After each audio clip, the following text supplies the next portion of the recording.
Welcome to Behind the Bikini. We don't know what episode we're on. I love it. I was like, we're both just gonna stare at the camera like, it's rolling now. I'm pulling it up right now. I'm pulling it up right now. So we're on 67 now. Okay. We are on 67. Confirmed.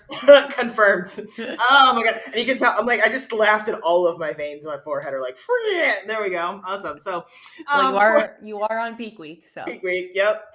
And before we get into all of that, so like, comment, subscribe, hit the buttons wherever they may be on your screens, devices, all of that. So yeah, I'm definitely, I'm in peak week. So today's topic, we're going to talk about that kind of stuff, how the holidays went, and we're going to talk also about how holidays can get you ahead of the game. It's basically where we want to put the focus today, because I don't know about you, but I have a lot of my clients that are writing into me, I screwed up on my diet. I did this, I did that, blah, blah, blah. I'm like, oh, Lord, Lord Jesus. I haven't had any yet, but it's still Sunday. So we'll see how check-ins start rolling in tomorrow. But yeah, I mean, I give them, the heads up, like, hey, the scale's going to go up, and you also have to be very realistic with yourself that how you treated the holiday and the decisions that you made, you have to live with those decisions, right, good or bad, right? So, I mean, for me, I feel like this is the best I've ever handled Thanksgiving. I literally didn't even touch a single dessert because I was visiting with everyone and just didn't have time. And my weight was up 2.5 pounds from alcohol and the sodium, and it's coming right back down. So, you just got to ride the wave. Yep, absolutely.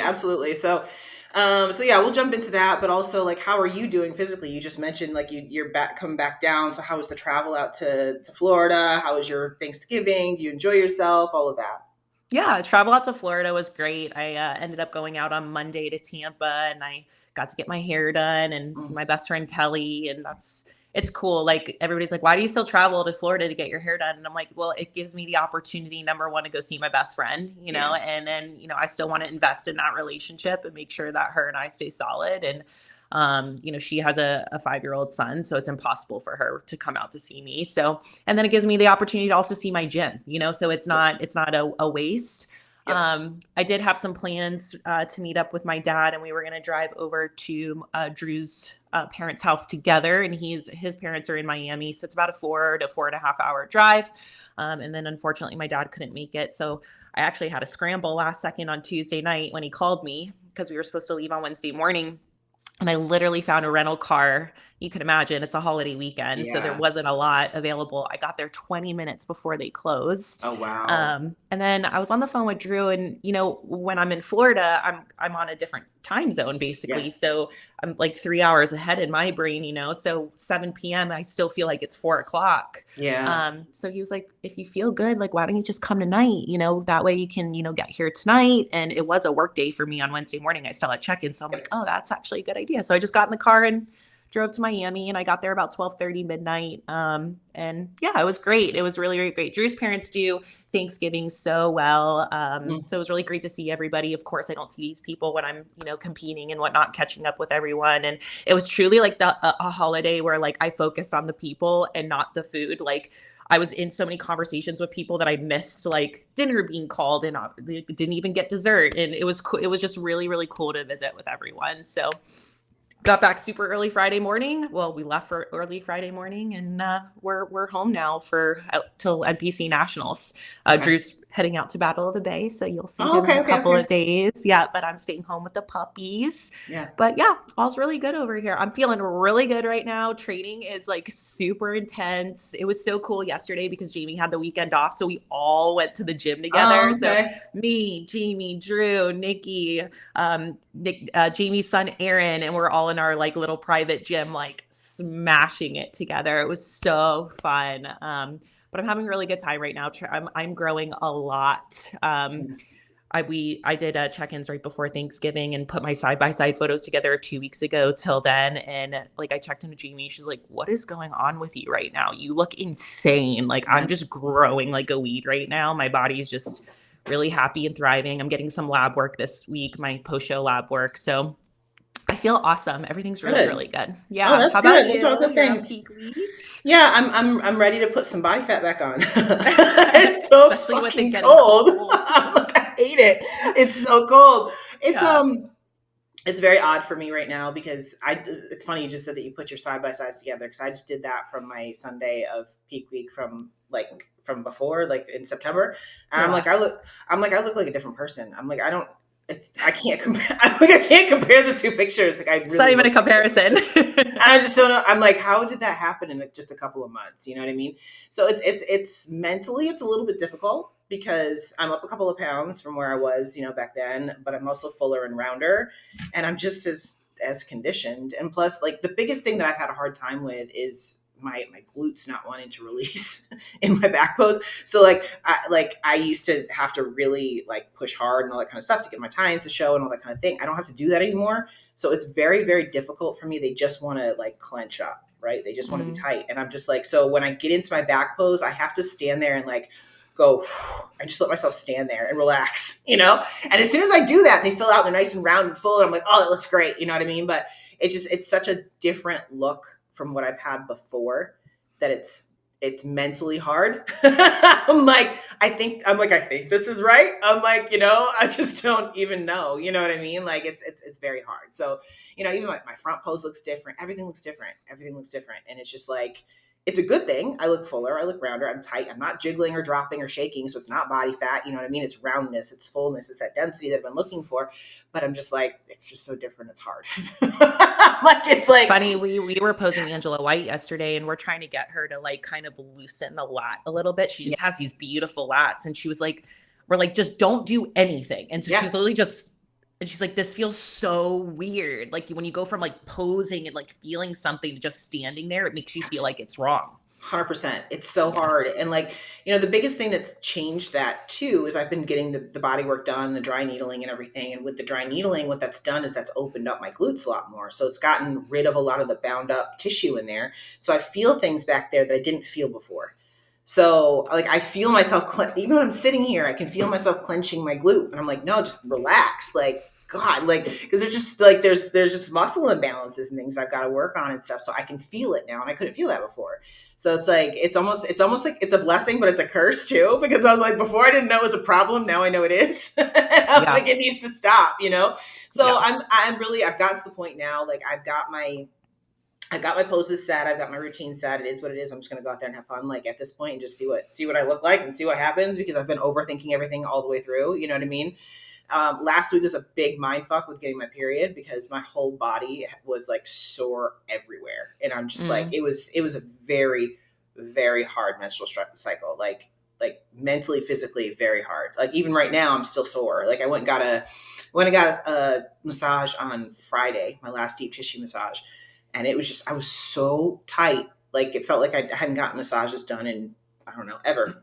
I'm just like, where did this come from? It was just, I mean, it was from getting my cycle after not having Right. it for 2 months, So it was really heavy flow. It lasted the full 7 days, which typically it doesn't do that, And I'm just like, oh my God. And to have that the week before your peak week is very mentally like, Yeah. Taxing for sure. Yep. so, and I'm like, and in the front of my head, I'm telling myself, I'm like, it's okay. This is just your hormones. This is what's going on. This is what's supposed to happen. But in the back of my head, I'm like, am I completely fucked? You know what I mean? Like, that's what I'm thinking in Yeah. the back of my head. It's hard. Well, and your So, cycle like literally changes the chemistry of your monologue in your brain, yeah, So it's yeah, super hard to like ask yourself, is this real or is this hormones? Is this yep. real or is it hormones? Because even if it is hormones, it feels so real to you. And Mm-hmm. it's very difficult to like navigate, especially in a sport where we're looking at our physique 24/7. And we, 100%. women, we all know how we feel on our cycle. It does Yeah, not feel good. And even if you look tight, you feel I watery, feel you gross. feel that extra and that weight. Yep. And and I have issues with going to the bathroom and all that kind of stuff. I haven't had issues with any of that for the last couple of months. And then I'm like, okay, let's do this at 2 weeks out from the show. Let's cool. Let's just flip everything on its head. But I know why. It's because again, I've been reverse dieting into this show. So my body feels like I'm not dieting anymore. So it's going back to normal. And it's just like, this Yeah. is what we're gonna do. We gotta get caught up from the last 2 months we were off. And I'm like, oh Yeah. fuck. So it's been taxing. Physically, my body is very like it's having a hard time recovering. Like I need to get more food in me, and I hate to say that because I'm on like 2,200 calories or something like that, which is crazy. Like to go into a show for me, that's crazy. And so I'm on plenty of food. It's not like I'm starving, but I'm like my body wants more, and I'm just like, it's just mentally, I'm like, I don't know, we'll see what happens. So, and Thanksgiving was no problem at all. It was just me and Dan. We grilled. We did a beef tenderloin, which is really lean cut of beef, and then we did some crab legs. I had potato and corn. I mean, that's what I had, which it was really good. Like, it was great. Like, I didn't, no desserts, none of that kind of stuff. Nothing. Like, my dessert was a rice cake with almond butter. That was my dessert. So That's actually yummy. it was great. I was like, this is my after dinner treat. That's what it is. And it was fine, not a big deal. I stuck to the plan. One of the things that keeps me consistent is planning for CCTS. You know what I mean? So, like, even though the shows are slowing down, I still have a lot of work to do. So even when I get up in the morning, I'm still getting up and doing what I normally do and getting stuff ordered and getting stuff done. And I've said this before, like, working with the new venue for CCTS has been a pain in the mother ass. So it's been a trip. It's been a trip the last couple of weeks and stuff like that. So it's at the end of the day, though, like I said, I mean, I look at myself and I'm like, I look full, I look round, I look tight in all the right places. So I'm just like, we'll see what happens. So that's all I can say. That's all I can do, and go from there. So, well, that's the thing too, is like, it's a little bit mental. I was talking about this with Angela too yesterday, from her last show.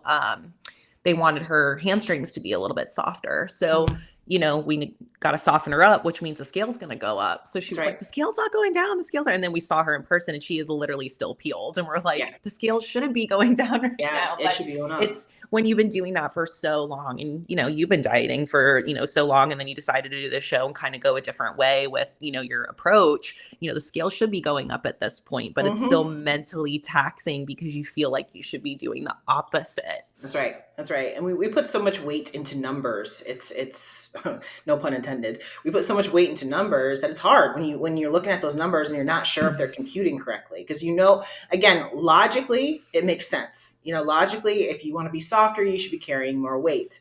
But when you're looking at, that stuff, it's like, well, I'm up 2 pounds from where I was this time last time I was getting on stage or whatever. That's a lot, and it's just like, but I need the weight because I looked skinny last time. You know what I mean? Like, it's just like, it's such a mental mind fuck. It really is. Like, something I was actually shocked about is Drew was like, all right, let's not, to Angela, he was like, we're not going to be taking our weight anymore. He's like, don't take your weight. Don't take your AM weight. And Drew does PM weight too. I do too in peak week.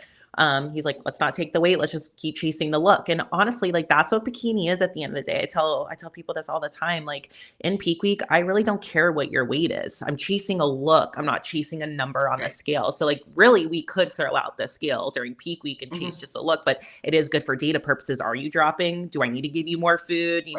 Or are you filling out? Is your weight going up? Like, these are all good things. It tells us how your body is responding, but do you actually need it in Bikini? Yep. No, not if your coach has the eye for it. Right.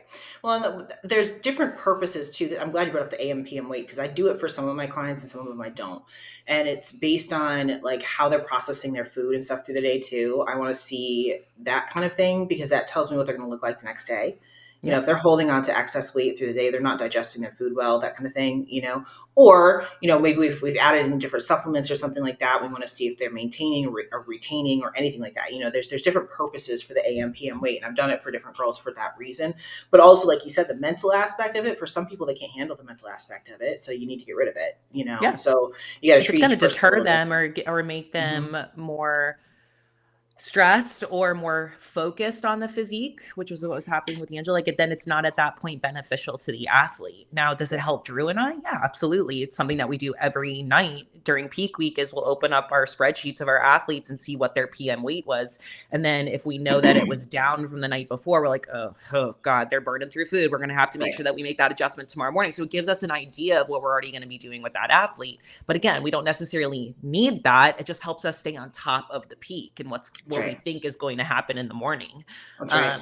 But ultimately, number one goal is to keep the athlete in a really good spot mentally and not stressed and not fixated on the number on the scale. Yes, absolutely. And I think also it's important to be communicative of why we're doing it too. You know what I mean? So that's the same thing. That's the reason I tell my girls, like, this is why I'm taking your weight like this, and this is why I want it. It's not necessarily that your weight going up is a bad thing. That's not necessarily a bad thing. Sometimes we need it, you know, like you said, oh, you're burning through your food, your weights or whatever. We got to do this. So it's more about just knowing how to manage your look from that weight number, you know? So, you know, it's again, it's not necessarily a bad thing. And I look, it's, like you said, the look is what you're going after. They're not weighing you when you go on stage. So if you look skinny, you probably need to put on a couple of pounds of some fullness. You know what I mean? And I say that about myself too. I'm like, it's so hard because I'm like, okay, I got to remember I'm 5'9" and I got to be full and round or I look like a stick on stage. It just is what it is. That means I got to have weight on me, you know, like, so it's hard. It's very mentally difficult to do. And that's one of the reasons why I don't want to coach myself too. Like a good example is, you know, I checked in on Wednesday with Jamie last week because of Thursday being Thanksgiving. On Wednesday, I had my period still really heavy. I hadn't gone to the bathroom in like 2 days. I was dying, and I was like, I can't. I was like, I still checked in. I still did everything, you know. But on Thursday, I was down 2 pounds, so I was like, I'm still gonna check in regardless. And I said, I put in big bold letters. I said, Jamie, you don't have to respond to this. I said, I'm just doing this for my own benefit, my own data collection. I was like, because I need to see this, you know what I mean? So I still did my pictures. I still did my video and everything on Thursday, like I typically do, just because I wanted to see the change. And it was a significant change where those 2 pounds dropped after going to the bathroom. I was like, so, for sure. You know, I mean, and it makes a difference for me. It makes a difference mentally. It makes a difference. And then it helps me see, okay, this is what this weight is doing. This is where this weight is, you know, those kinds of things. Like, so if I have an issue again with going to the bathroom or digestion or something like that, and I'm carrying an extra pound or two, I know where it's from. Mm-hmm. And I know how to manage that, you know, versus it's not body fat. It's just sitting in my freaking colon, you know? Yeah. Being in tune with your body. That's right. Which also, I think that kind of goes into managing through the holidays too, because one of the things I wanted to mention, the reason why I wanted to mention this too, is I don't know about you, but I have a lot of clients who are like, well, I'm just going to wait to start this after the holidays are over, or I'm going to take a break through the holidays, or I'm just not going to worry about tracking for the holidays or whatever it might be, you know? And I think that's one of the worst things that you can do. Because a lot of people do it. And what happens is those are the people that go way off. And because they put a deadline on it, right? So if they're not going to track, or if they're going to start in January or whatever it might be, they now have a deadline of, okay, this is my next 6 weeks to 8 weeks, whatever, where I can eat whatever I want to eat and do whatever I want to do and not stick to a plan. So I'm going to just do it all right fucking now. Do it all now. And then they get to January and they're up 10, 15, 20 pounds because they just did that. You know what I mean? So I kind of want to talk about how we need to manage the holidays so that you can come out in January ahead of the game, because all of your competition is putting themselves, not only just staying like this, they're actually putting themselves behind, right? I'd just like to take a moment to welcome our new channel partners, Prozis. If you're unfamiliar with them, go ahead and go down into my description box now, click on the link, go check out their site. They are the leading supplement sports nutrition company based out of Portugal, been around for 17 years. You might be asking what makes Prozis unique? Well, everything that they make is made in-house or with trusted partners. They have to go through rigorous testing in Portugal in order to even get any products on the market. So what you're gonna find really high quality, pure supplementation. And one of the biggest things for me is I have some GI issues. So being able to eat some of these more healthy protein treats and things like that and not have any gut issues, worth its weight in gold. Go check them out. Click on the link in my description box below. Use the code CUTIES10 to get all of your discounts and even some special surprises. They're always putting out some amazing promotions. Let them know that I sent you and let me know what you think. Thanks again for watching and thank you for supporting our channel. Now, go optimize your own athletic abilities and check out Prozis.com. So for you mentioned that your Thanksgiving was probably the best you've ever managed this time around, and just because it was more like family focused and all of that. So what do you think are some things that you've done right during the holidays and wrong during the holidays that put you ahead or put you behind? Yeah, really great question. And something that I was actually looking at this week. So something that I've talked about, like the last 2 improvement seasons have been really successful for me. Going back to the scale and weighing in every day. And I know this is something that is different per person. There was a research study that just came out. Dr. Bill Campbell just posted it. There was 2 groups, and one group weighed every single day, and the other group weighed on average about 3 times per week. And the goal was to see how much weight, if any, both groups lost. Okay. The group that weighed in every day lost 20 pounds during that time. And don't quote me on what the time was. I don't remember the entire study. If you're interested in reading the study, I could send it to you. Just DM me. And then the group that weighed in every other day lost on average about 3 to 7 pounds during that time. Okay. So what does that say? If you're weighing in every day, it allows you to be mindful with yourself and have that check-in with yourself. Okay. So now looking back in retrospect, the off seasons that I've had, holidays that I've had where I really went off the rails, I had that mindset. I'm not going to weigh every day. I know that after I eat this Thanksgiving meal, my weight's going to be up. Why am I going to want to see that, put myself through that mental barrier? I have been weighing myself every single day since I stepped off stage to the Olympia.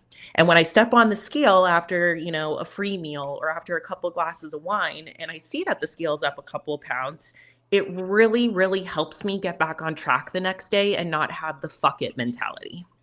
It allows you to check in with yourself if you allow it to. And just like anything, it's the way that you approach it and your mentality behind it.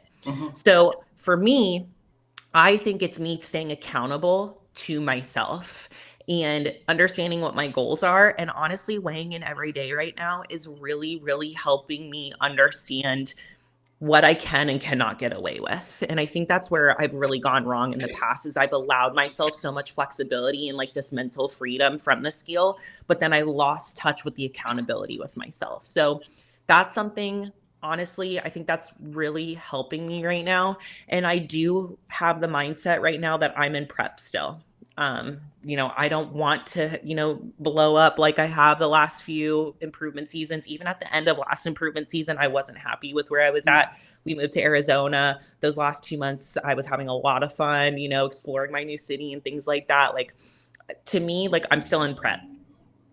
So it's all in the mental and like kind of how you approach it. And again, this has come with time. I couldn't have done this a few years ago, but that's what I think. I really encourage my athletes, if you can, and if it's not like mentally taxing you down, keep weighing yourself because it's going to encourage you to go back to your plan, Yep.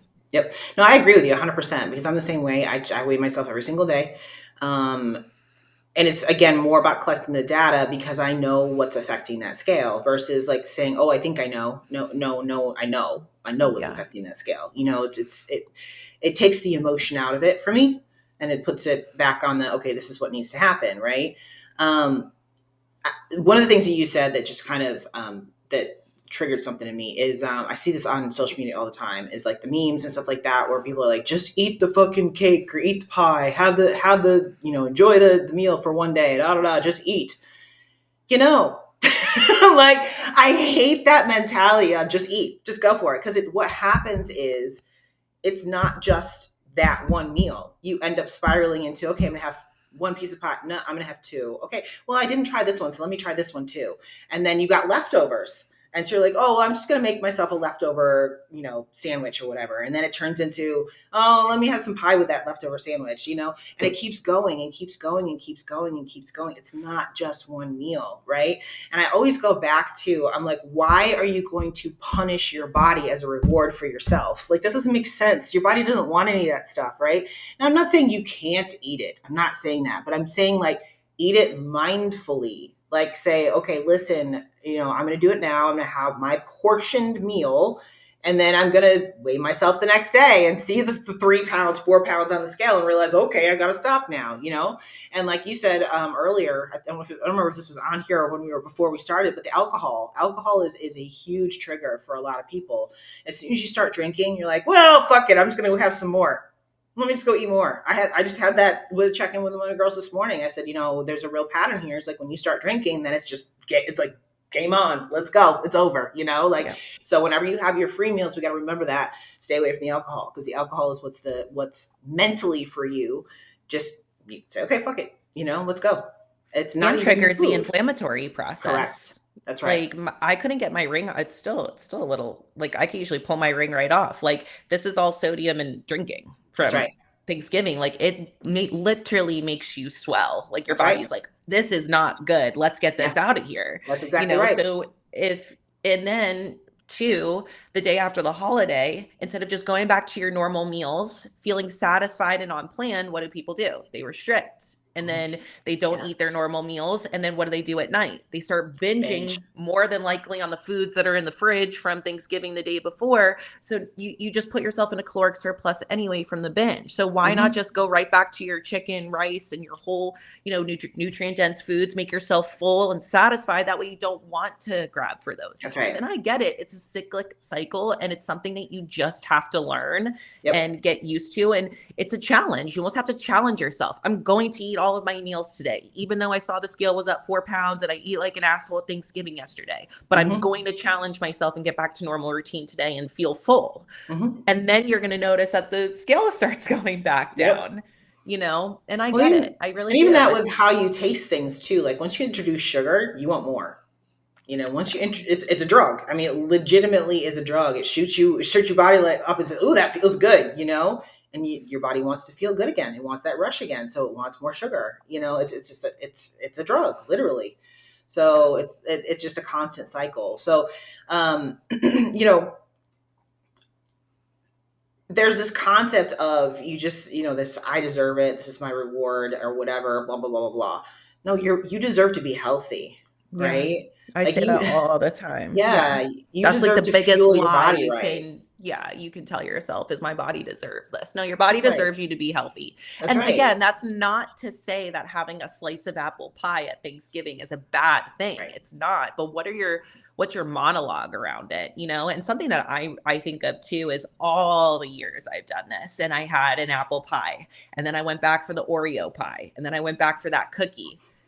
I always left like, that really wasn't even that great. And like, and I remembered that, like, you had all these foods and you allowed yourself to enjoy, but you were never satisfied from them. Now, if you bring me one of my favorite cookies or like a pumpkin chocolate chip cookie, like Nikki made them for me when I got home and she made them really small and she gave me 2 last night. Like I had one last night and it was so enjoyable. Like I will allow myself to have a treat, but I want it to be worth it. And I remember those binging episodes and always left feeling unsatisfied, guilty, days and days and days of harboring over it. And I don't want to do that to myself again. That's not fun. No, absolutely. And I feel like ass the following day after I eat like that. I really do.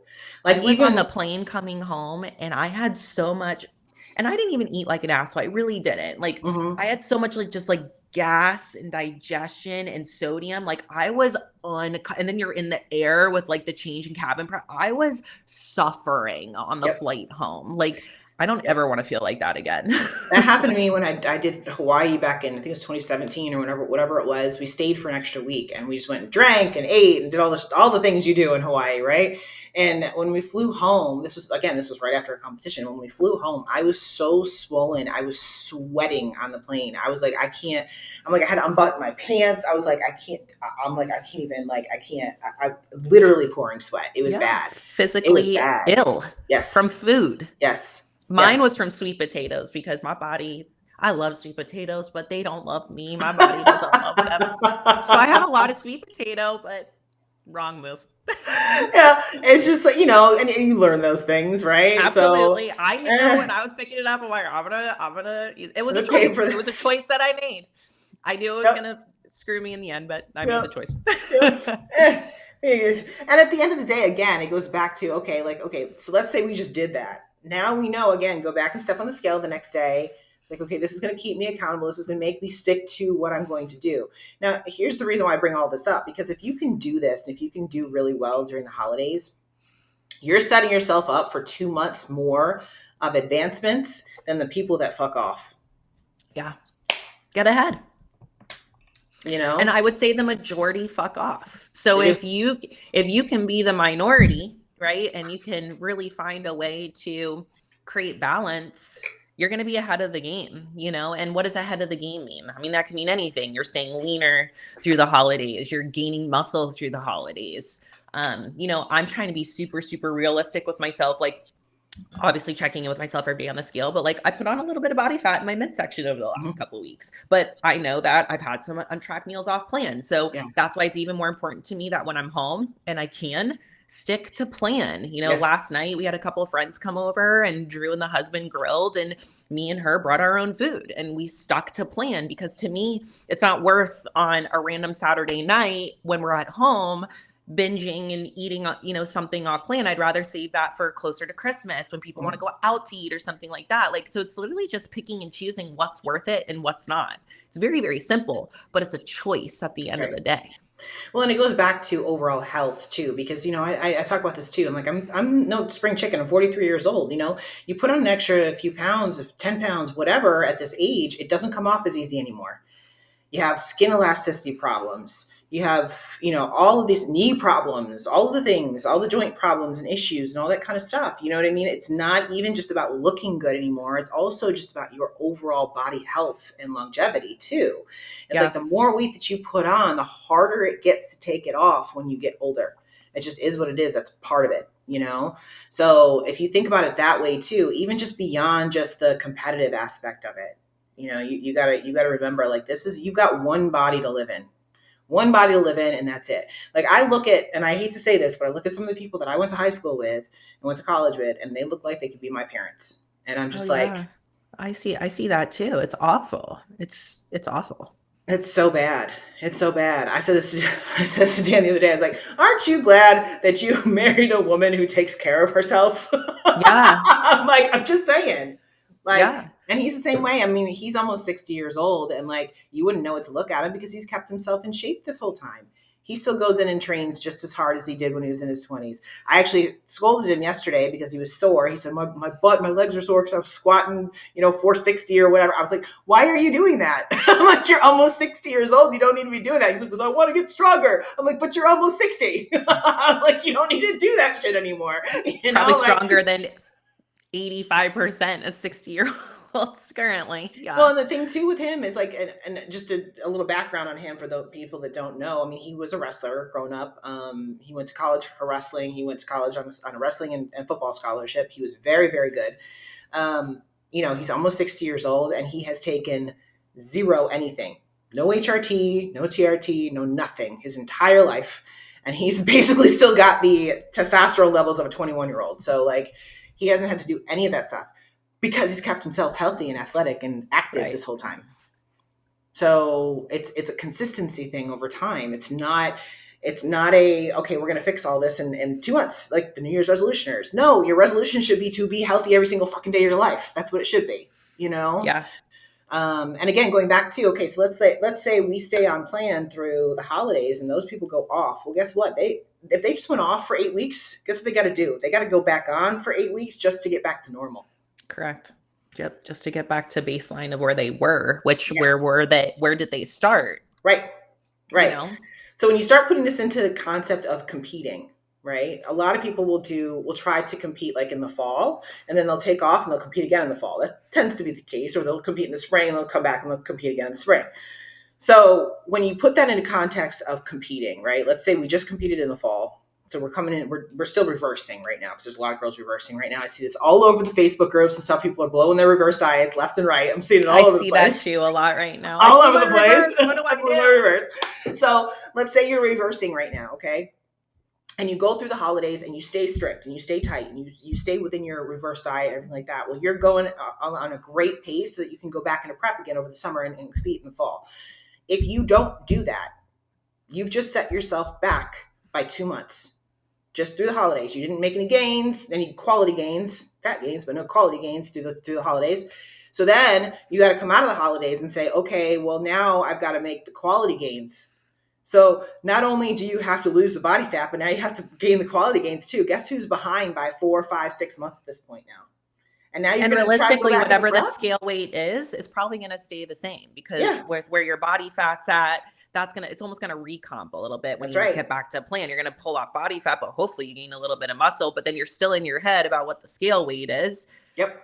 And it's just a really slippery slope. And this is how people get so uncomfortable in their off seasons. Yeah. Shawn, we've been talking about it on our consult calls lately. All we hear is, well, how much weight am I going to have to gain? How much weight am I going to have to gain? And my answer back to him is, well, that's kind of up to you. Yeah. Like, how are you going to adhere and discipline to your That's right. plan?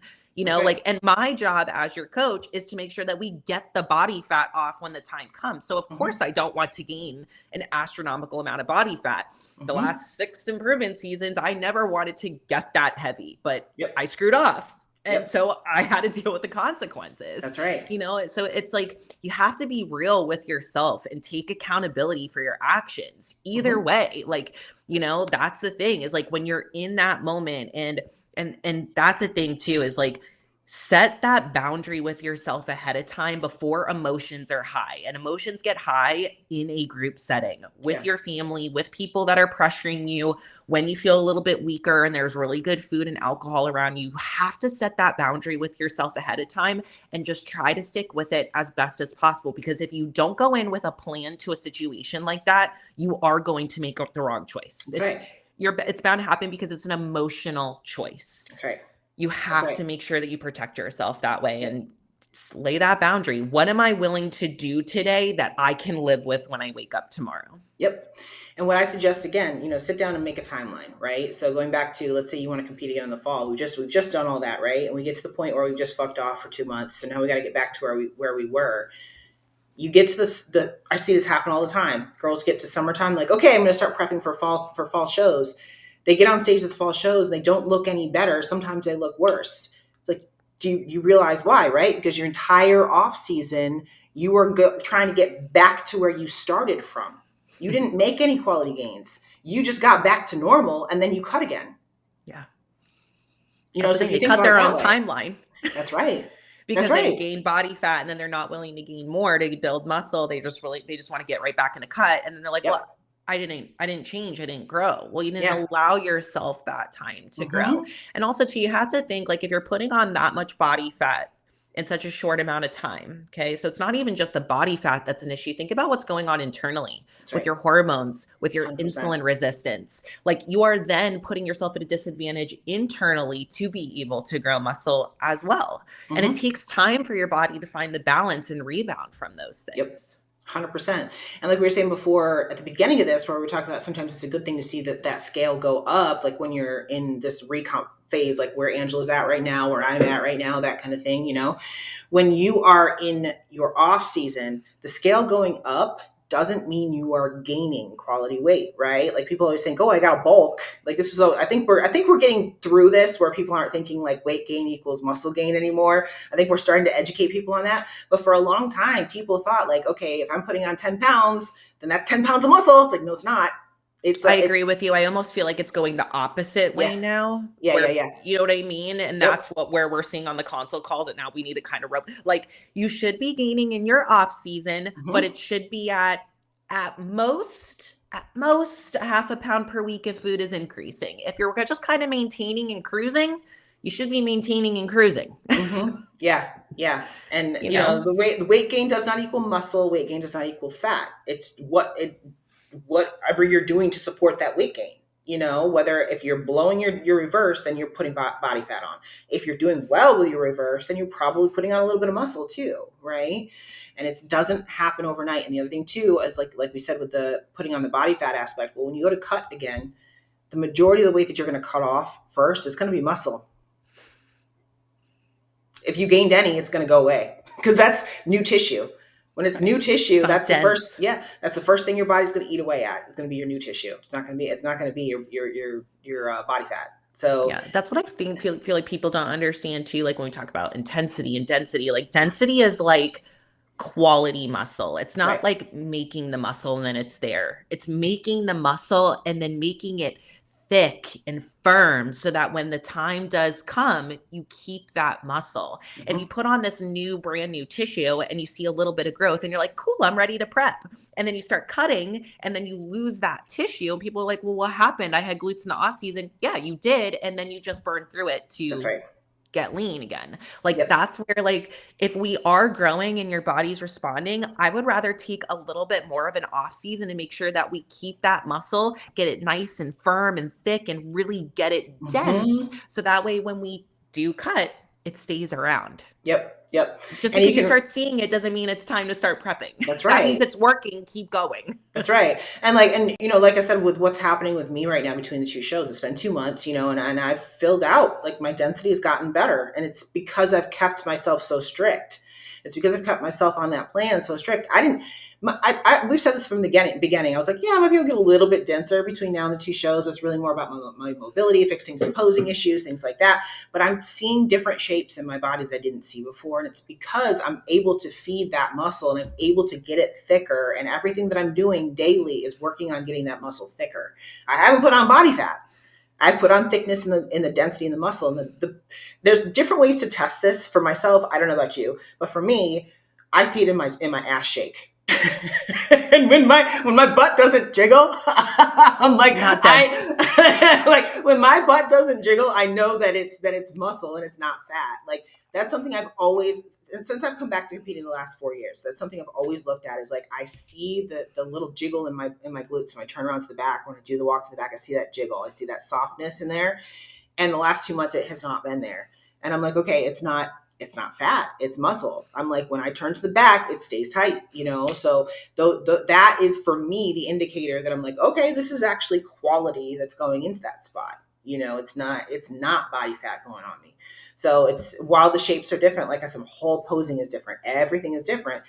The shape and that fullness and that roundness is there and it's not shaking and like jiggling as I move. Right. Yeah, I agree. That's When I'm like flat and depleted, it's like skin. It's correct. Because that's all that's there because the muscle is so Mhm. flat.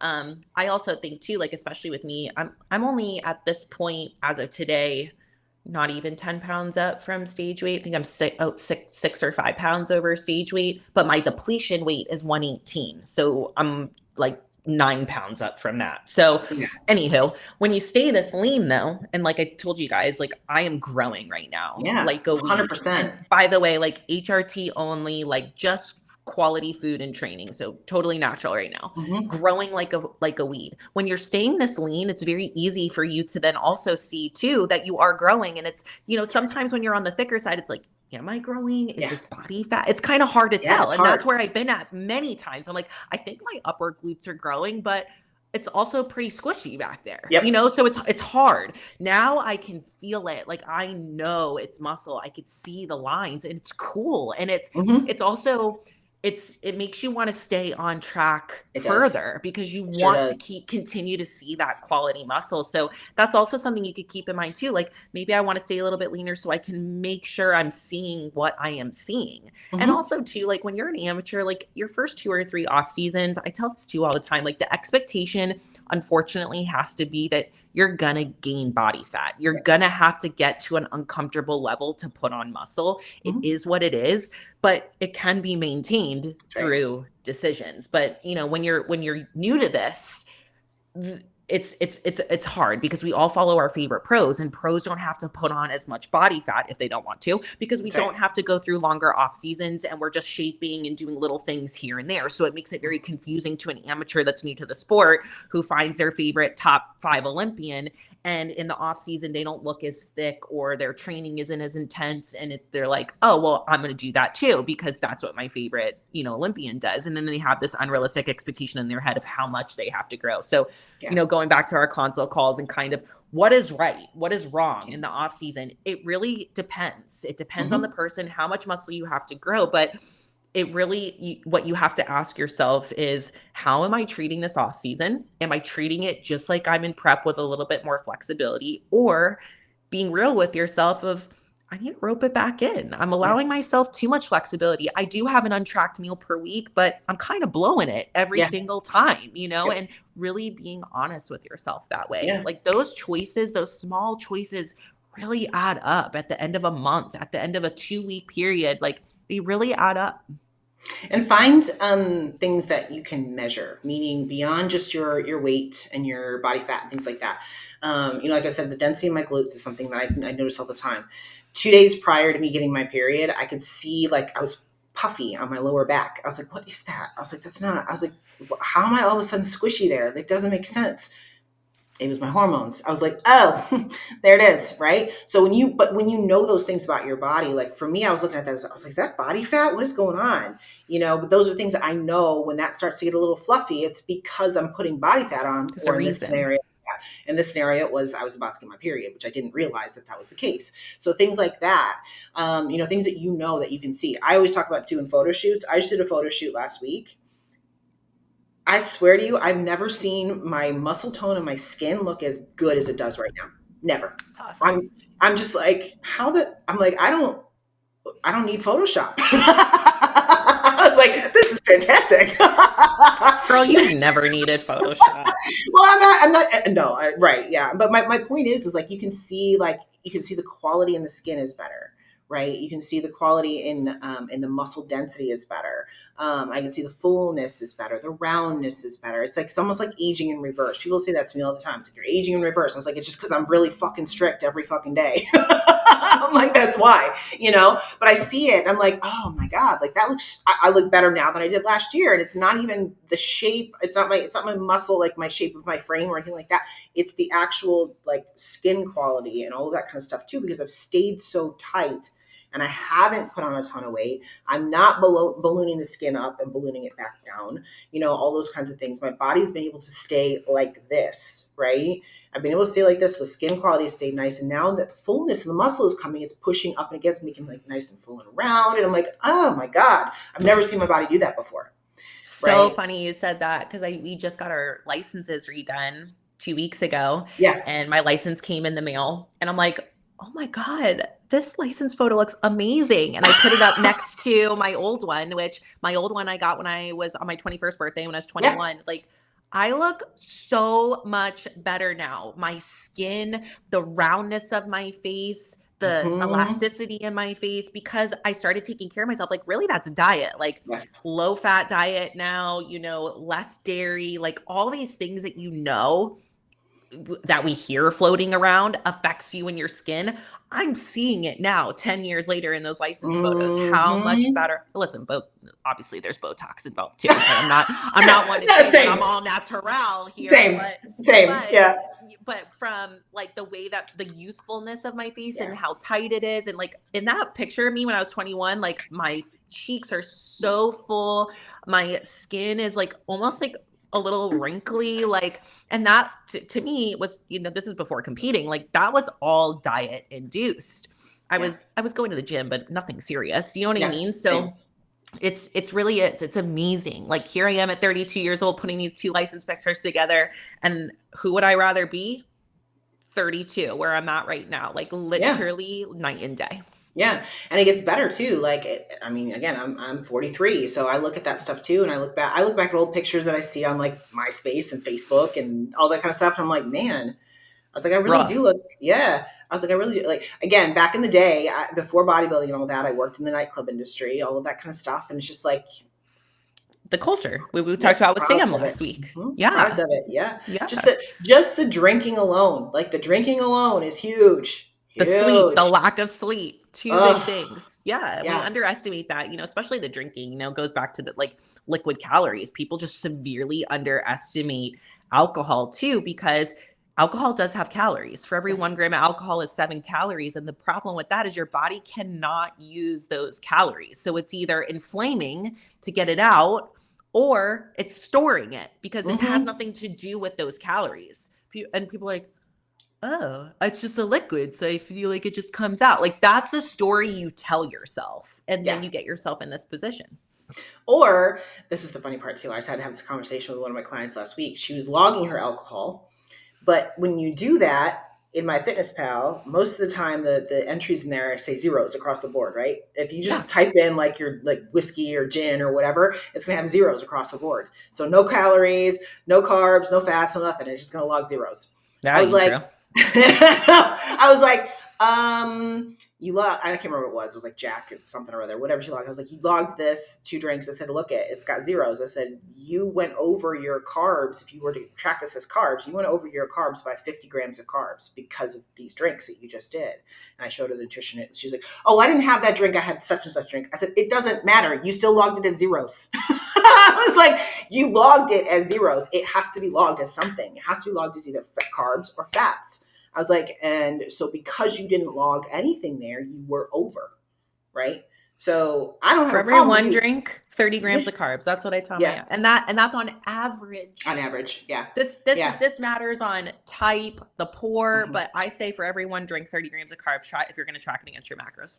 Oh, I know that red wine, if you're going to have a glass of red wine, it's typically 39. So just so you know. Oh, I know, because I'm a red wine drinker, and that's what I do. And I'm a heavy pour, so that's me being real with you guys. Like, Yeah. and I know that. So when I decide to drink, I make that conscious choice. I know the scale is going to be up tomorrow, and what am I willing to live with tomorrow? Because right. red wine is very heavy on the carbs. That's right. Absolutely. It's got Absolutely. those good grapes. Those good grapes. Yep, sure does. I always say it's the resveratrol. That's why I look so young. Yep. That's what we tell ourselves. we try to make it work. We try. But that's a good strategy too. Like, because clearly I'm still in prep right now, but when I'm not, and I go into an off season, I go into social situations, I go into those social situations knowing I have 39 grams of carbs that I can use on a glass of wine. Right. And nurse it. And I know that. And I know that I have that one glass of wine that I can have, and that's it. And I cut myself off, because, and I find this too, it's like, if you have that one and then you decide, oh, I'll have a little bit more, you're done. Yeah. You're already. At that point, you're like, okay, I'm just going to have a whole bottle. That's what you're going to do. Right. If you don't stick to the one and then you go, fuck it, I'm going to have this, like, you're going to have the whole bottle at that point. It's 100%. 100% every time. So it's like, you have to go into situations ready for that, Again, going back to, there's not saying that you can't go and enjoy yourself during the holidays. You can, but you got to do it mindfully. Do things like that. Plan ahead. Plan. And set that boundary. Stick with that intention with yourself. I'm going to have one, and then you pour that one, and then you pace yourself. You walk away. Literally nurse it. Nurse it the entire night. And a part of this too, that people, like the psychological of that oral fixation or having something in your hand in a social setting is really important. Like, I get it. You don't want to be the only one left out. That used to be a really big thing for me. This is a conversation I have with athletes a lot. Like, well, what do I do when everyone's drinking? Well, you could take the seltzer water and put it in, the alcoholic glass with a lime, and no one knows. No one knows other than you. And you feel like you have something and you're sipping on something, or you just nurse that drink that you've logged as long as you possibly can. So you feel like that you're taking part of it, but then you're not overdoing it. That's right. And it's funny too, because I see this kind of stuff as well on social media. It's like, it's going back to the alcohol versus food thing, right? So like, you go into a social situation and you tell somebody that you're not drinking. The first few times they'll be like, well, why? Blah, blah, blah. But like, if they know that you're like an alcoholic or something like that, they're not going to even ask you. They're going to say, okay, that's cool. That's fine. But if you're just a normal person and you say you're not drinking, they're like, well, why? The same thing with food. It's like, oh, I'm not going to have that food. I'm not going to have that dessert. Well, why? You can have a bite. You wouldn't say that to an alcoholic. So why is it that you have to indulge in a social situation? Why is that? Yeah. I'll tell you why it is, because it makes all of them feel bad about the choices they're making. It's always about the other person. That's it's right. It's not about us, and that was something that was really hard for me too, because I felt selfish, when people are like attacking me, like, well, why don't you just have a drink? Or why can't you eat this food? And, grandma really wants you to eat her mashed potatoes. And it's like, sorry, grandma, I can't, but that's her way of giving you love. And so when you don't partake, she feels like you're not accepting her love. Unfortunately, that's not a me problem. It's a her problem. And I appreciate it. I appreciate her thought behind it, but I'm also trying to set that boundary, right? Like, but again, like, that's not a me problem, and I think that people just immediately absorb those attacks. Like, oh, maybe it is me because I'm the one that's different. And it's that they're not understanding of, where you're coming from, because remember, 10% of people do this sport. So 90% of America is overweight, doesn't follow any sort of diet or a meal plan. And they just unfortunately don't understand. They don't have the ability to. So that's where you kind of have to put that back on them and say, I can appreciate where you're coming from, but no. you know, and know in your heart, you're not doing anything wrong. You have no reason to feel guilty. And again, it's always about it's not what you say, it's how you say it. So obviously you have to say these things with respect and maybe some description behind it to educate them. And that also goes back to our, you know, podcast before of, you know, calling your family ahead of time in these situations and telling them your boundary and asking them to support you and telling them how to do that. Can you not leave the wine out in a place where I'm going to be sitting a lot of the time? Can you not have this food out? Or do you mind if I bring a side that I know I can have? Like bringing things to the table too, to allow them to understand and help you keep you accountable. Yeah.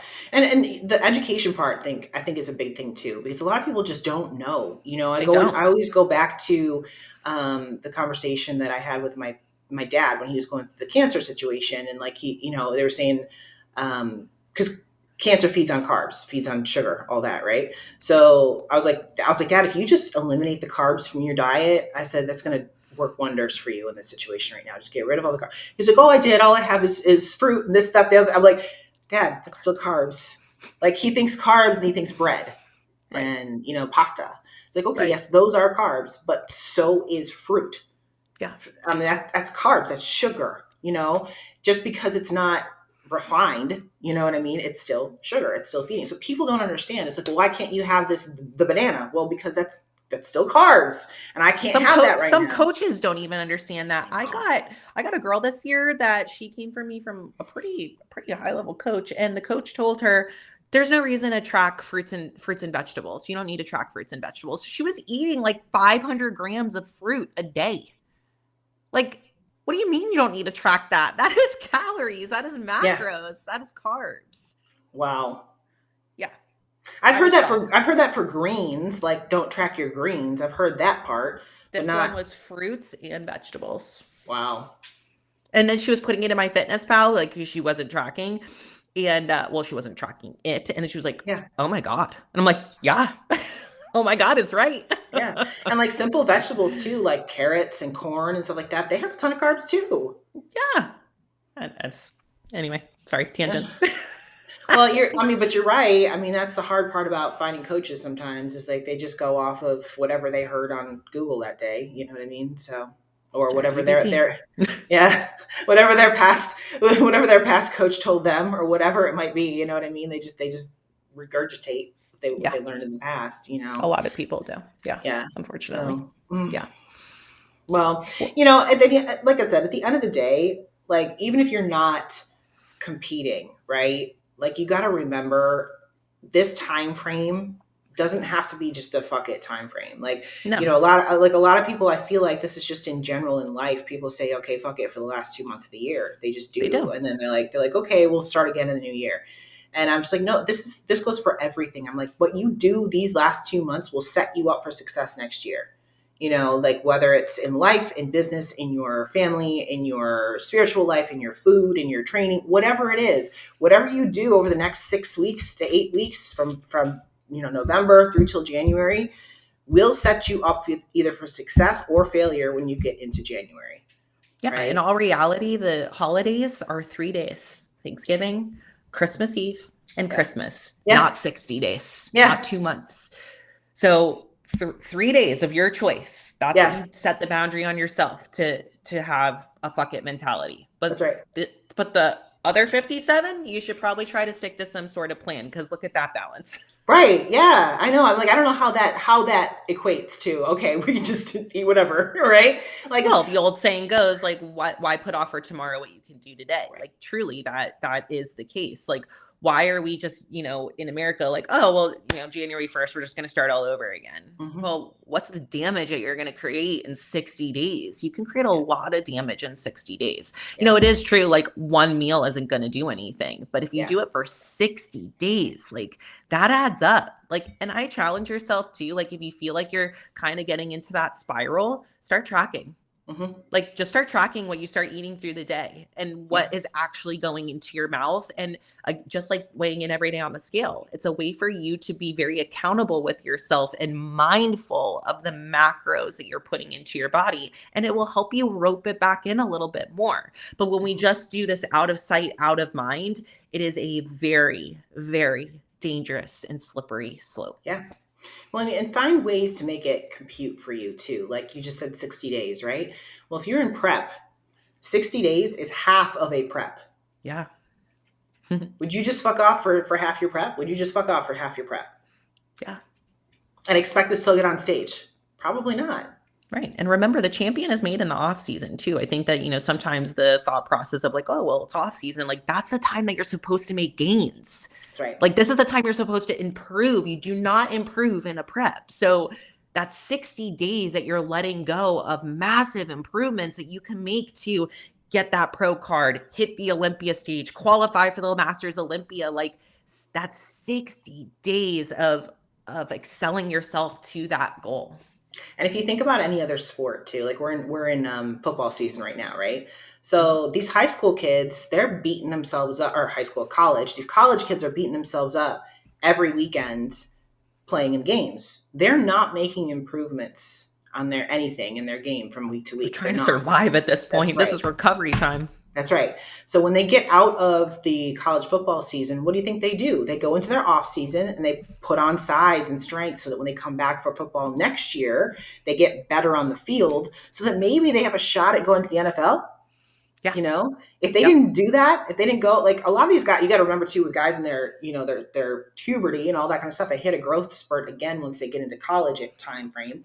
So they want to take advantage of that time, put on the 15 pounds of muscle in the off season that they can put on so that when they come back for their next season, they are stronger, they are faster, they are able to do more on the field, they are quicker, they have more agility, all those kinds of things. They're not doing that in season.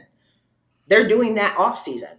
No. And these college coaches, man, I mean, because, Drew and I, that's how we started our gym, was on youth athletics. So in those off seasons, we would literally get a list from these college scouts and coaches. And they're like, this is how much I want him to weigh. This is what I want his vertical jump to be. This is what I want his beat test to be. And we had to deliver, or else that athlete is not even getting looked at for a college position, right? So it's like, athletes are treated the same in their off season. Like it is to prepare you for the next season.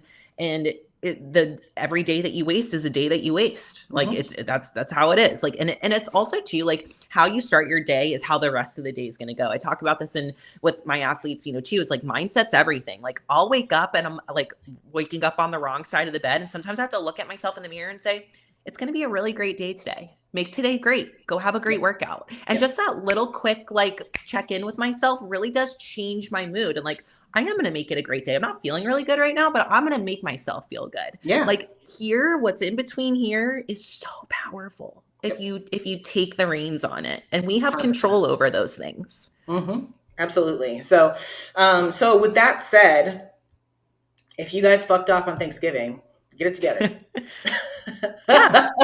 Get it together right now. And literally there's no like, you're never too late. Like you don't have to like keep spiraling. Like if it's been a week, if it's been, that's okay. Like make it today. Like today, make the change. That's right.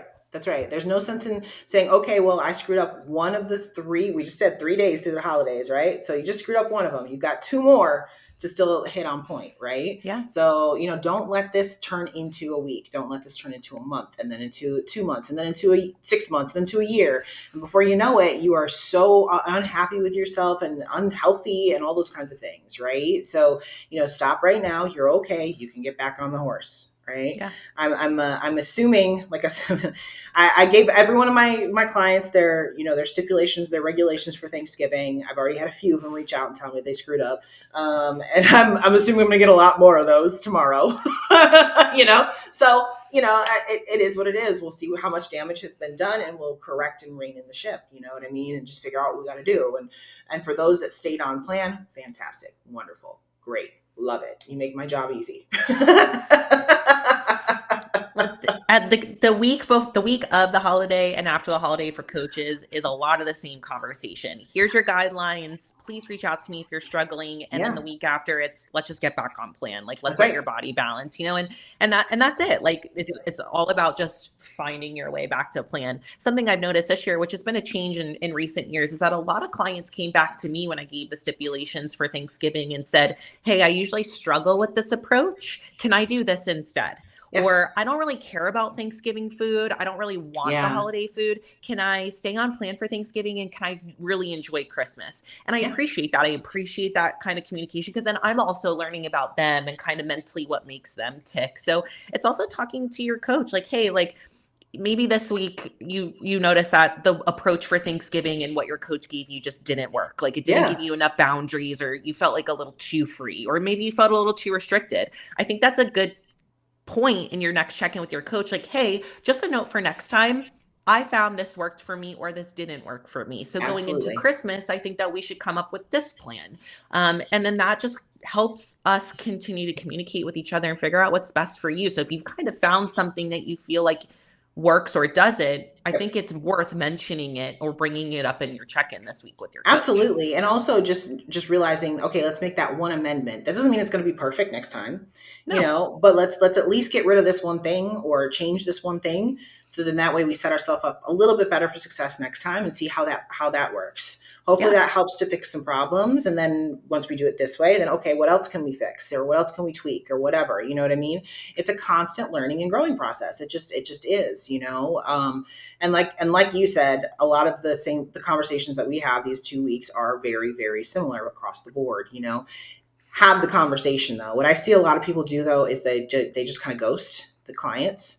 Clients will just be like, okay, not check in. I'm not checking in today. I didn't follow a plan all week. And like, no, this is when you need to check That's in. right. Absolutely. That's all right. Because, you know, I'm going to give you some tough love. I'm going to tell you, listen, we shouldn't have done that, but we're going to find a strategy to get you back to where you need to be. Right. Totally. So don't be afraid to come out and say, I failed, you know, because then we can figure out a way to make it work for you. If you don't come and tell me, then we can't figure it out, you know. Or if you don't communicate, like I had a client, and actually it's worked out okay, but I had a client that is going into a show next week and she ate Thanksgiving foods. And I was like, I told you to stay to plan. And in her mind, she stuck to her macros. She stuck to her macros, but it was like dairy and sugar and all this stuff and salt and foods. No, and her sodium was double what she normally takes in and all this stuff. And I was like, listen, had this been any other time, totally fine. No problem. The way you managed Thanksgiving was fantastic. Actually, great, you know, but we're a week out from a show. And in her mind, she thought she was okay. I said, stick to your plan. So she thought macros, right? Macros. Hey, fair. Yeah. I get it. Understand, you know? So I'm like, she'll never do it again. She'll learn. Well, I said, listen, we're okay right now. You still look good. I said, all that kind of stuff. I said, my concern is this swing in sodium. It can cause inflammation, digestive problems, going to the bathroom, all those kinds of things. I said, so if you start having any of these symptoms, please communicate that with me so that we can attack it. I said, what I want you to do today, this is Friday. I said, what I want you to do today is I just want you to up your water so we can flush out that sodium as best we can. And she's fine. She's fine now. Like I said, it was okay because she did not binge, thankfully, you know, but I was just like, it's not sticking to your plan. Just FYI, that's not sticking to your plan. That's the thing too, is like really push water on your holiday like mornings, like push water. So not only is that going to help you keep you full, but it's also going to really help with that sodium. Because listen, if you're going to be eating the foods on the holidays, they're going to have higher sodium, which is going to make you feel awful. So really, really push that fluid the days leading in, the morning of, after. That's really going to help you get back on track too. And kind of, you also have to think too, like, your body's going to be detoxing from all these added sugars that your body's not used to. So it's very common in the check-ins that I'm probably going to receive this week that a lot of my clients are going to be back on their macros, but they're going to be very hungry. Yeah. Well, they're hungry from that sugar rush. Their body is like detoxing and like, give me more. It's asking for more because it got a little bit of a taste for it. Is this true hunger? No. It's the chemical imbalance in your brain from that sugar rush. So that's going to help your body kind of, you know, get rid of everything, flush everything out, get back to baseline. But it's, like I said, it's normal to feel like super hungry after, or like even like headaches. I get clients with headaches all the time after the holidays. I'm like, you're literally detoxing from the sugar, which is okay. It's fine. Just, you got to take care of yourself. This is now time to, you know, get back to it. That's right. And you just got to understand where it's coming from and why, and that, like I said, that's where communication is very, very important. Right. So tell me tell me before you go have that piece of pie. I'm like, I know it fits your macros, but I'm like, that kind of thing. I would say too, this is the only last note that I had from this is get the leftovers out of your house. 100%. Like if you host, yes, don't keep them in the fridge. Send them all with someone else or donate them or get them out, throw them away. Yes. Like, because if it's sitting in your fridge, you're going to grab for it. 100%. So, and then if the host is offering food for you to take home, say no. Like, I appreciate the meal. Thank you. I'm done. This is it for me. Like if it's sitting in your fridge, it's too much of a temptation, like also in previous off seasons, I've had like little things in the house that I like to snack on. Like I love those True Fruit chocolate covered raspberries. I do not have them in the house because if I have them in the house, I'll just grab one. And before you know, you grab 5 and then I know that's a boundary for me. So I don't have it in the house, know? So get everything out. Don't have it in the house if you know you're going to be grabbing for it. Yeah. A good example of that too is, clearly I'm in prep, but Dan's not. So, he went and got himself a, sweet potato pie and he got himself a muffin and some Ben and Jerry's and all that. I didn't have any of it, so I didn't even want to grab it. There's a difference, like you said, with the concept of when you start tasting it, you want more. It's that rush, that sugar rush. I have those pies are just sitting there on the counter. I have no desire to touch them. None. Yep. 0. Yeah. That's what happened to me with the dessert table this year. I was like, none of that looks good to me. It's But then like, when Nikki brought over my cookies last night, I was like, that I want. Yeah, right. Yeah. That was a choice, Mm-hmm. Yep. I always have stuff in my house that I like, but it's not stuff that's going to be triggering for me to want more of, if that makes sense. Right. Absolutely. Like I don't need it. And again, when Dan gets stuff like that too, I'm also, we've talked about this before. I'm a dessert person. When it's a really good dessert, I want more. When it's like from the grocery store, I know it's not that good. So I'm just like, it's not even worth it. Right. So, it satisfies him. He's good. But for me, I don't even want to touch it. Like it's not something I even want, so totally. If you don't start, you're not gonna, but like you said, the leftovers thing, get rid of it. I had this conversation with one of my clients that has an addiction to sugar, and it was after Thanksgiving, and not Thanksgiving, Halloween. And I told her, I said, candy. I said, you need to just get the candy out of the house, get it out of the house. So the check-in after Halloween, she had all sorts of candy logged in her MyFitnessPal. She's like, yeah, I didn't get rid of the candy. I said, clearly. I said, this is why you need to get rid of the candy. Get rid of it. I said, I know you think you can manage it, but you're addicted to the sugar. I said, you need to get it out of your house. So she did. And then from that point on, no more candy in her check-in. No so I was issue. like, oh, look at that. If it's not there, you can't eat it. It's real simple. So, but it's difficult. It's one of those things that when you're coming from a different spot where you're like, oh, I can handle that. But then you're in the moment and you're like, oh, just a little bite. Oh, just one piece. Not going to hurt me. Before you know it, you've eaten the whole pie, know? Yeah. It's a story we tell ourselves and we've all been there. Mm-hmm. Yep. So with that said, that's a good place to end it. But before we end it, I want to say from all of us, good luck to you this weekend. Thank you. Be cheering you on. Yeah, Yes. I'll be flying out on Wednesday. So I got to get all my crap packed and everything like that still. I haven't done any of that stuff. I'm like, I always have this grand plan of I'm going to get everything done and just to have it set and ready to go. No, not a thing. Not a thing. I did do my laundry. It's not folded, but I did it. That's a good first step. I know. I'm like, oh, it's just going because I have to pack all my food. I have to, cook it all, freeze all the chicken, all that kind of crap, So all the things, make sure I've got everything, got all my tanning stuff, all of the, the sheets to go on the bed, all those kinds of stupid things. Like, when you're competing, it's like you don't even pack clothes because you're like naked in your tanning clothes half the time. It's all other stuff you got to pack. I know.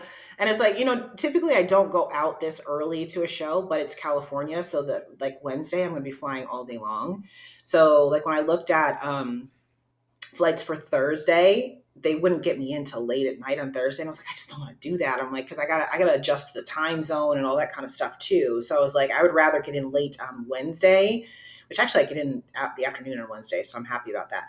I'd rather get in and get settled. And then Thursday and Friday, I have to just kind of get myself acclimated so that I'm good. Cause I know, bathroom schedules, things like that. Do you have a direct flight or do you have a layover? No, I think it's in Denver, I think.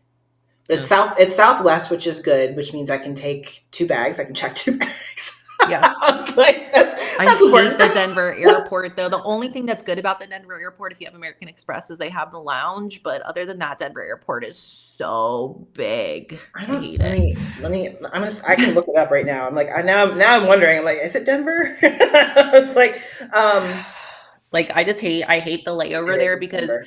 it's Denver. Yeah. Because you Yeah. usually have like an hour and a half. So it's like, we'll go to the American Express lounge, but we had a layover in Denver coming back and it was only like 45 minutes and I needed a coffee so bad. I literally, like, it's so long. I had to walk like 15 minutes to the Starbucks to get to the center. Well, I got plenty of time. I get into Denver at 9:20 in the morning and then I don't leave there until 12:30. So well, you'll have plenty of steps. You could just get steps, get my food, go to the I have American that Express lounge if you have and Express. I do, and I also have that priority pass. We've talked about that too. I have the priority Perfect. pass. So I have to look at that and see if I can get into a lounge there. It depends on if they have lounge in that airport or not. So here in DC, they have the Reagan Airport. They do not have a lounge for priority pass, which is where I typically fly out of. But I'm flying out of Dulles, which they do. So even if I need that, which I'm going out. I have that now too, and they have that app where you can look up where they are, which is super cool. Mm-hmm. Yeah. Most airports have them, most of them, not all. But anyway, so there's that. And then I get into California at 2:10 p.m. So the flights, you'll have all afternoon. That's awesome. Yeah, the flights on Wednesday were way better than the flights on Thursday. The flights on Thursday were terrible. So I was like, okay, it is what it is. Like I said, I wasn't going to get in until after 5 on Thursday. And I'm just like, if I need stuff, if I, got to get groceries, all that kind of shit, then I'm running around. And then we've got Friday and check-ins and boom, we're done. You know what I mean? Yeah, Friday's crazy. Yeah. Yeah. For sure. So Drew's going to be there. I know because Angela's competing too, right? Yep. Okay. Yep. Is Jamie will be there? Okay. Yep. I asked her that in my last check-in and she didn't answer. So I was like, I don't know if she's going to be there or not. I hope so. Yeah. Jamie, Greg, Drew, and I think Erin Cam is going to be there too. So. Okay. Yeah. I know that, what's her name? Erica and her husband, Gil, they live out there too. So yep. She mentioned that when we were in Vegas for Olympia, she said that they were going to be there. Should be a fun weekend. Sandy's judging is probably going to be pretty big. Probably be a pretty big show. I'm curious to see how big it is because with it being right after Thanksgiving, I'm wondering how many people have stuck to their plan. Yeah. For a lot of people, I think this is kind of like their last shot of qualifying for the Olympia before next year. So I think before shutting it down, for sure. That's why it's either going to be small or it's going to be probably pretty big. We'll have to see tomorrow when the list comes out. Right. Yeah. I don't know. Yeah. That's the other part. I'm like, I don't even know what day of the week it is. Like Friday felt like Monday. I'm like, it feels like I'm a little off too from travel and holiday and whatnot. Sunday. I'm like, I don't even know what day it is. It's Sunday, right? Yeah, I woke up this morning. I was like, oh, it's Sunday. Like, I don't know. I don't know what day I feel like it is, but I just don't know what day it is. Yeah. Pretty much. That's the other part. I'm like, I don't even know. Like, so all I got to do the rest of the day is just get this done and this edited and out. I'm going to do another coffee and cigars and do that. And then I've got to train. And then Monday is a packing day. And then Tuesday I've got all my touch up, my Botox appointments and my last, dry needling and lymphatic massage and all that shit before I leave. So freak it out. Yeah. Yeah. Sometimes. Well, have a good Sunday. Thank you. Yes, we're roll right along. Just like put one foot in front of the other, one foot in front of the other. We got this, right? We'll get it all done. Yeah. I always do somehow, always. some way, it always gets done. So with that, guys, I hope you guys have all had a fantastic holiday. And like we said before, this is the time to make it worth it. This is the time to go and really do this for yourself. Instead of punishing yourself through the holiday season or I deserve this and get off plan or whatever it might be, you deserve to be better, right? You deserve more. So give yourself that opportunity this holiday season, right? As we go through it. Get ahead of the game. That's right. Champion mindset. I forgot. This is the whole story of the grasshopper and the ants, during the summertime, the ant is out there, the grasshopper's out there playing and, having a good time. The ants are storing food away for the winter, right? Be the ant right now, get your work done while everybody's out there playing, right? Yep. Love that. All right. Well, with that, have a great rest of your week, you guys. And we will be back again next week. And for Behind the Bikini, comment, subscribe, and share, and all the fun things wherever the bells are. And we are out.